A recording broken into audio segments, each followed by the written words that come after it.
Bom dia a todos, bem-vindos a mais um Evangelho do Lar dessa quinta-feira, dia 2 de dezembro de 2021. E como sempre, iniciamos o nosso Evangelho com uma prece, com uma oração, que é sempre uma bênção de podermos parar um pouquinho e nos conectarmos a Deus.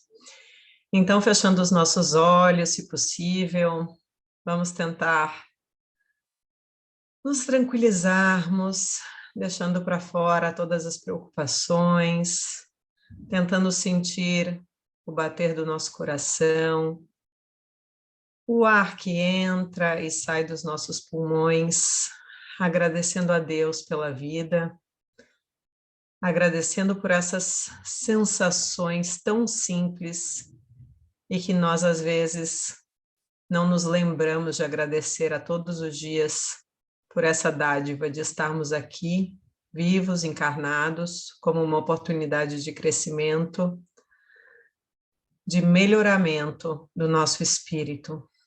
Obrigada, Senhor Jesus, pela tua guia, por tu teres trilhado os passos muito antes de nós, para nos mostrares o caminho, a verdade e a vida. Que possamos ser dóceis de coração, tranquilos e sábeis, para podermos olhar a tua sabedoria como a nossa estrela guia, e que possamos assim utilizar dos teus ensinamentos, os ensinamentos que nos foram deixados no Evangelho, como um guia para esse nosso percurso terreno, que possamos assim nos melhorarmos dia após dia, pensando sempre no nosso objetivo final, que é de estarmos mais próximos a Ti. E assim pedimos a permissão para iniciarmos o Evangelho do Lar do dia de hoje, e que assim seja. Então a leitura de hoje diz: a dor que te alcança é tua, ninguém a sofrerá por ti. Os amigos se apiedarão, buscarão auxiliar-te, porém o empenho estará cravado nas carnes da tua alma. Da mesma forma, a felicidade que te chega é tua. Haverá riso e satisfação entre aqueles que te amam. Todavia, a sensação de júbilo não a podes repartir com ninguém. Isto posto, no sofrimento, não imponhas amargura àqueles que te cercam, conforme na alegria não podes fazer que eles se sintam ditosos.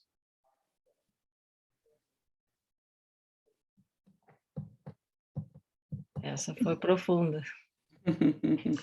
A responsabilidade é nossa de um modo ou de outro, né? Mas ao menos o que dá o bálsamo, digamos assim, realmente, né? Tu podes até tentar compartilhar a felicidade, mas aquilo que tem dentro do teu ser, a profundidade daquela felicidade de quando chega alguma coisa, é tão tão difícil até às vezes tu colocares em palavras, né? Então, como é que tu vais conseguir dividir com aquele outro, né? Tu consegues dividir um pequeno grão e é justo que o sofrimento seja por ti, porque, na verdade, és tu que vai escolher os louros depois, né?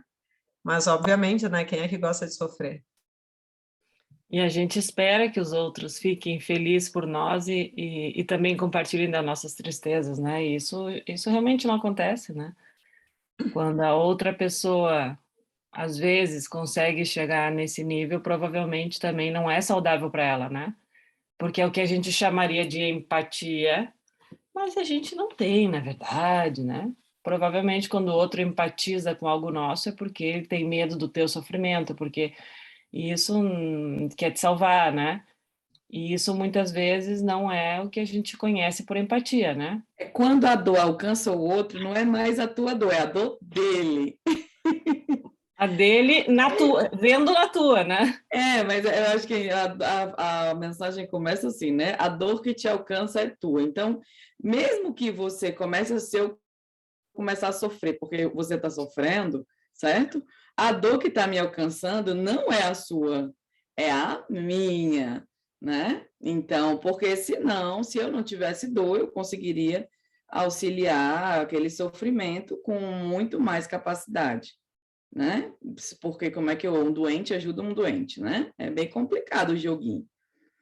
Que eu estava conversando ontem sobre empatia, né? Que as pessoas confundem muito essa empatia. Ah, me coloco no lugar do outro, aí é para sofrer com ele. Aí como é que tu vai ajudar?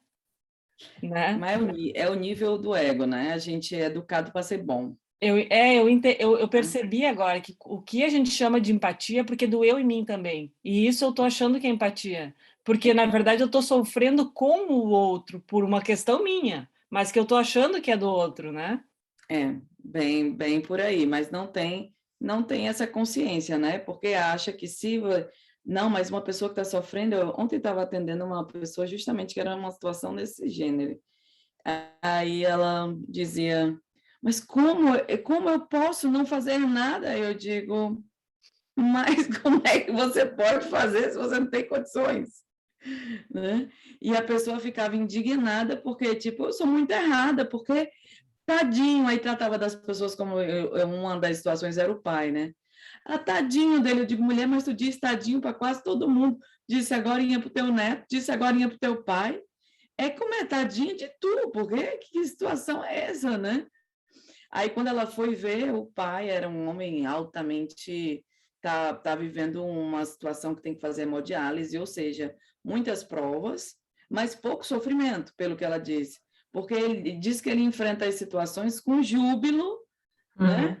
Mas para ela é tadinho, entendeu? Então, veja, a dor, talvez o pai nem a tenha daquele jeito. Qual é a dor que está doendo? Né? Então, a gente faz isso direto, sem se dar conta. Essa é a nossa empatia, né? Ela é bem dodói ainda também. A gente é muito empático. Uhum. Não julgueis para não seres julgados. Nós continuamos no capítulo 10. Aquele que estiver sem pecado, atire a primeira pedra. Não julgueis para não seres julgados, pois sereis julgados da mesma maneira como julgardes os outros. E se usará para convosco da mesma medida com que medirdes a eles. Então os escribas e os fariseus lhe levaram uma mulher que havia sido apanhada em adultério e puseram-na no meio do povo, dizendo a Jesus: Mestre, esta mulher foi surpreendida em adultério. Moisés nos ordena na lei que apedrejemos os adúlteras. O que achas disso? Eles disseram isso para tentá-lo, para o poderem acusar. Mas Jesus, deixando-se, pôs-se a escrever com o dedo na terra, como eles continuassem a interrogá-lo. Ele se levantou e lhes disse: Aquele dentre vós que tiver sem pecar, atire-lhe a primeira pedra. Depois, abaixando-se de novo, ele continuou a escrever na terra. Mas os homens, ouvindo, foram se retirando um após o outro, sendo os mais velhos os primeiros, e assim ficaram apenas Jesus e a mulher, em pé no meio da praça. Jesus então levantou-se e lhes disse: Mulher, onde estão os teus acusadores? Ninguém te condenou. Respondeu ela: Não, Senhor. Jesus lhe disse: Eu também não te condenarei. Vá e não peques mais. Aquele que tiver sem pecado, atire-lhe a primeira pedra, disse Jesus. Essa máxima faz da indulgência um dever, pois não há quem dela não precise para si mesmo. Ela nos ensina que não devemos julgar os outros mais severamente do que julgaríamos a nós mesmos, nem condenar nos outros o que nós desculpamos em nós. Antes de recriminar uma falta de alguém, vejamos se a mesma reprovação nos caberia. A censura lançada sobre a conduta alheia pode ter dois motivos: reprimir o mal ou desacreditar a pessoa cujo ato criticamos. Este último motivo jamais tem desculpa, pois decorre da maledicência e da maldade. O primeiro pode ser louvável e torna a si mesmo um dever em certos casos, já que dele deve resultar um bem. E porque sem ele, o mal nunca seria reprimido na sociedade. O homem, além disso, não deve ajudar no progresso do seu semelhante? É preciso, entretanto, não tomar este princípio no sentido absoluto. Não julgueis para seres julgados, pois a letra mata e o espírito vivifica. Jesus não podia proibir a censura do mal, já que ele mesmo nos deu exemplo disso, e o fez em termos enérgicos, mas quis dizer que a autoridade da censura está na razão da autoridade moral daquele que a pronuncia. Tornar-se culpável daquilo que condenamos nos outros é abdicar dessa autoridade. É, além disso, arrogar-se arbitrariamente o direito de repressão. A consciência íntima, além do mais, refuta qualquer respeito e toda submissão voluntária àquele que, estando investindo de um poder qualquer, viola as leis e os princípios que está encarregado de aplicar. A única autoridade legítima aos olhos de Deus é a que se apoia no bom exemplo. É o que sobressai igualmente nas palavras de Jesus.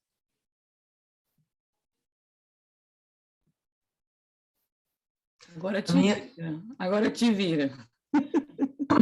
Quem não tiver pecados, que atire a primeira pedra, né? Quero ver alguém aqui que não vai se retirar, né? Para mim tem um pedaço dessa passagem que eu acho muito forte para mim, além de, né, do não tiver, aquele que não tiver pecado atire a primeira pedra, mas é essa parte que diz: Jesus abaixando-se pôs-se a escrever com o dedo na terra. E óbvio que eu não estava lá, e é simplesmente uma dedução, né, daquilo que eu tenho a melhorar, né? Então, para mim, por isso que chama atenção. Para mim é como se ele tivesse naquele momento, né, tipo, refletindo. E por que eu estou colocando isso? Porque para mim eu geralmente sou uma que quando eu acho que eu estou certa, né, sem pensar, sem refletir, né, naquilo que eu vou falar, no que eu vou dizer, o modo como eu vou dizer. E para mim esse é um exemplo, mais um dos exemplos dessa paciência, dessa sabedoria de Jesus, de realmente se colocar, se retirar, mesmo as pessoas pressionando ali: e aí, Jesus, o que tu vai fazer, né? O que tu diz? E aí? E ele, né, sabiamente, depois de ter refletido, se levanta, né, e diz. E é interessante que a frase dele, né, é uma frase de reflexão, né? Ou seja, não dizendo, tá certo ou tá errado, mas fazendo com que cada um daqueles refletissem dentro deles sobre aquilo que eles estavam acusando, né? E Só uma abaixando-se de perguntinha novo. básica, né? Ele deixa só uma perguntinha básica na alma de cada um. Exato, e eu acho interessante que, para mim, o sentido do abaixar-se de novo é tipo sem julgamento, tipo assim, eu não vou ficar olhando para ver quem é, eu vou me colocar e tá tudo bem, cada um vai fazer a sua reflexão, é o momento de cada um, né? E aí no final ele diz, né? Onde estão todos? Ninguém te condenou, então eu também não te condenarei, vai, não peques mais. E ali ele dá a responsabilidade para ela, né? E diz, ok, tá tudo bem, todo mundo faz, vai, não peque mais. E a partir daquele momento, né, que a história nos diz, é que realmente ela vira uma seguidora, enfim, uma das mais ferrenhas e fiéis. Mas por mérito dela, né, ela realmente pegou aquilo como uma oportunidade. Então, é muito, muito profundo, mas essa parte realmente do parar, refletir antes de falar, para mim é muito forte. Eu acho que também o silêncio dele, porque depois eles insistem, né? Era tipo, eu não vou dar nem, né? Estão querendo provocar, né? A pessoa, porque percebe que ali tinha um jogo de provocação, né? Colocando ali a prova, e agora, né? O que é que faz? Então, ele tenta não se envolver naquela, porque vê o propósito, né? E aí, quando eles continuam a insistir, né, esse momento de reflexão, aí ele volta, que é uma forma enérgica, né? Deixar essa pergunta para que as pessoas possam refletir. E a gente, às vezes, não tem essa condição de, perante os momentos em que a gente mesmo está acusando, né, as pessoas, de fazer essa pausa, né, de fazer essa reflexão para investigar que tem a ver com aquela outra mensagem que a gente estudou, do algueiro e da trave no olho, né? Porque a gente não para observar esse processo. Então, é muito mais fácil condenar os outros né, reprovar os outros. E eu acho interessante também que a mensagem diz, não é que não é para você, que tem um propósito também, né? Quando você... Aí é onde a gente tem que ter cuidado, porque pela nossa racionalização a gente pode se justificar, não, mas eu estou defendendo, né? Não, eu tô defendendo o bem, eu estou evitando o mal, não posso aceitar determinada situação. Mas não é o que você diz, né? Que tipo de conduta você tem perante a certas situações que possam lhe dar a condição moral de auxiliar e não de piorar aquela situação ali. Então, é muito interessante porque, assim, então quando eu estiver vendo uma coisa errada, eu fico calado, né? Porque eu também erro. Então, assim, é uma reflexão e é uma linha muito tênue, que é difícil equilibrar isso, né? Então, pronto, tudo que eu penso que eu não era, eu sou. Tudo que eu penso que eu não fazia, eu faço, né? Então, é uma linha muito tênue. Então, quando a gente vê uma atitude equivocada, com que energia a gente vai? Né? Energia de amor ou energia de ódio, né? Energia de... Porque aí vai lá para a mensagem de Joana, né? Ali é que se você vai com energia de ódio, você vê Jesus está ali escrevendo no chão, tranquilo, entendeu? Que eu acho que também tem muito dessa reflexão que a Ká viu, mas que ele está ali tranquilo, então ele não tinha nada dele para ele jogar ali. Né? Eu estou bem, eu estou em paz, então na situação, na atitude de paz que eu estou, eu respondo aquilo ali. Aí a pessoa está realmente numa condição, mas se tocou uma ferida a Deus, né? Porque aí a dor já não é mais do outro, é tua, como disse Joana.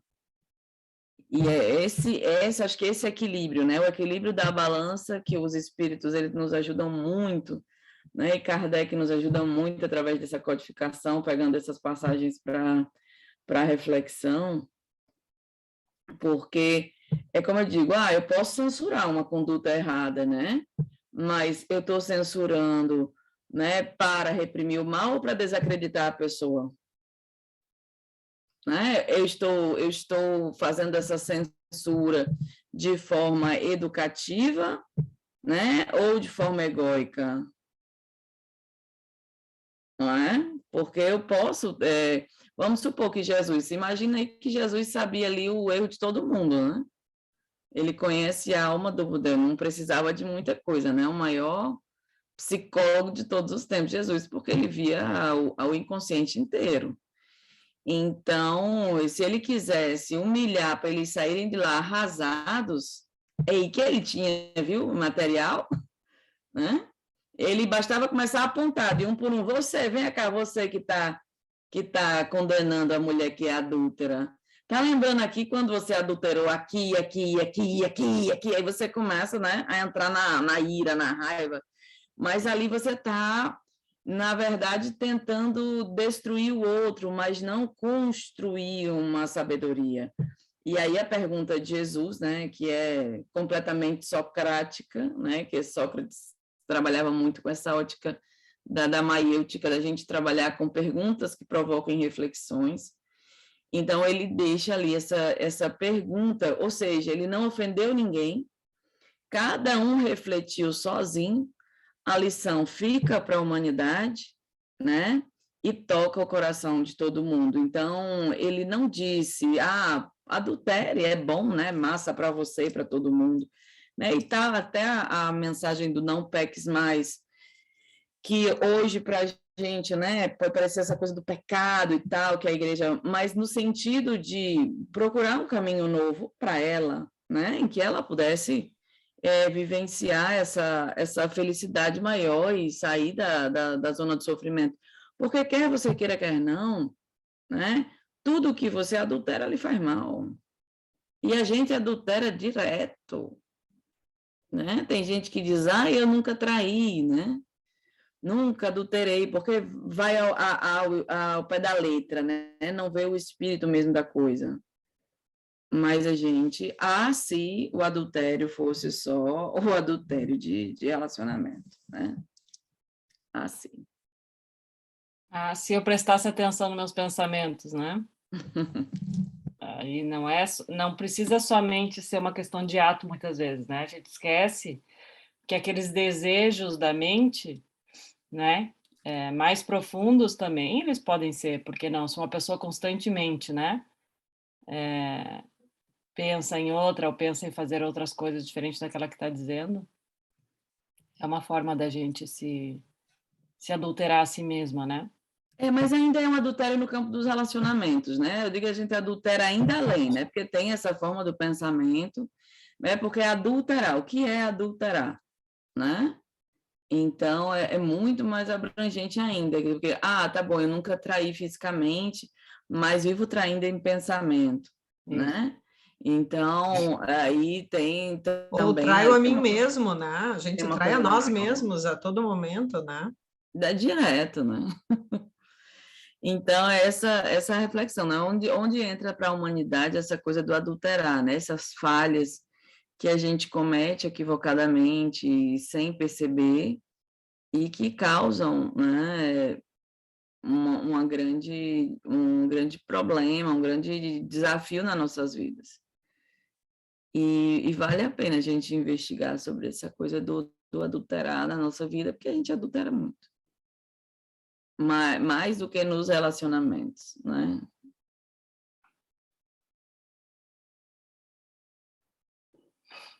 É isto. Como é que tá o horário aí, gente? Que eu tô sem relógio aqui, no meu computador não aparece na gravação. Temos 3 minutinhos, né? Para alguma reflexão e um encerramento. E esse exercício, né, em vez da gente seguir no julgamento, né, que muitas vezes a gente acha que é uma sugestão, que é que a linha também é fina ali, né, que eu vou dar uma... Eu tinha um professor que dizia, se conselho fosse bom, a gente comprava na farmácia. Eu ia lá e comprava, ninguém ia dar de graça se fosse uma coisa realmente boa, né? Então, é óbvio que os nossos conselhos, muitas vezes, eles vêm carregados das nossas dores, das nossas críticas e dos nossos julgamentos, né?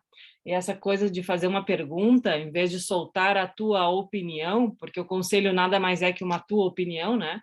A menos que tu consiga sair da história, aí tu já vai ser um profissional da área, né?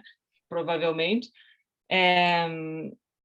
Já essa questão de tu, ao invés de falar algo, tentar fazer uma pergunta, já faz com que tu fique reflexionando, porque muitas vezes essa pergunta não vai vir rápido, né? E aí tu já ganhou uma oportunidade de não falar, não julgar e não emitir a tua opinião sem que o outro tenha pedido, né?